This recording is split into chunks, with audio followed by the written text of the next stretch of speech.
मालकीन बाई, अहो तुम्हाला कळलं का? वरच्या खोलीत ना चांगले 4-5 जण पाहुणे राहायला आल्यात. खरं काय? हा. आणि तुमचा नियम होता ना खोली द्यायच्या वेळेस, त्यांना सांगितलं होतं ना तुम्ही 3 लोकांच्या वरती चालणार नाही पाहुणं. मग तरी पण ते आल्यात एवढी जण. दम मी तिच्याकडे चांगलीच बघते. चांगलेच खडसावा. आणि माझं नाव सांगू नका बरं का, मी सांगितले म्हणून, नाहीतर लगेच माझ्यासोबत भांडायला येईल. मालकीन बाई, मी बाजाराला चालले, तुम्हाला काय आणायचंय का? हा, 2-4 किलो बटाट. हा ठीक आहे. मालकीन बाई, अहो ती मेघाची मम्मी नाही का, त्यांची इथं नॉनव्हेज बनवले आज. तुला कस काय माहिती? अहो मला आहे ना चांगल्या लांबच्या वासावरून बी मी ओळखू शकते की नॉनव्हेज बनवले.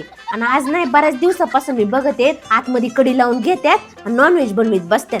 तुम्ही जाऊन जरा बोला. हा, आणि माझं नाव घेऊ नका मी सांगितले म्हणून, नाहीतर लगेच माझ्यासोबत भांडणं करा येईन. हा लवकर. चांगलीच वासाड दिसते बाई तू. मालकीन बाई, अहो ते जोशी काकू ना, त्यांच्या इथे रात्रंदिवस लाईट चालू असती आणि वर तुम्हाला येऊन म्हणतात कशा आम्हाला लई लाईट बिल येते, आम्हाला लई लाईट बिल येते. पण त्यांना हे कसं कळत नाही की त्यांच्या इथे रात्रंदिवस लाईट चालू असती म्हणून. तुम्ही त्यांना जाऊन जरा खडसावा ना. आणि माझं नाव सांगू नका, आधीच ते जोशी सर आहेत ना मरणाचे भांडकुदाळे. माझ्या नवऱ्याला ना अजिबात भांडण केलेलं आवडत नाही. हा, अहो मालकीन बाई, सकाळी ना सीमान जोशी काकू ना तुमच्याबद्दल बोलत होत्या आणि मी तिथून चालले का लगेच अशा गप झाल्या. आणि वर म्हणतात कशा आईच्या समोर काय बोलू नको, ही आहे ना मालकिनीची खबरी आहे. मी काय तुमची खबरी आहे का? आणि म्हणत असते ना त्या खबरी आहे तर मी आहे तुमची खबरी. त्याला काय होतंय तवा, जाऊ द्या.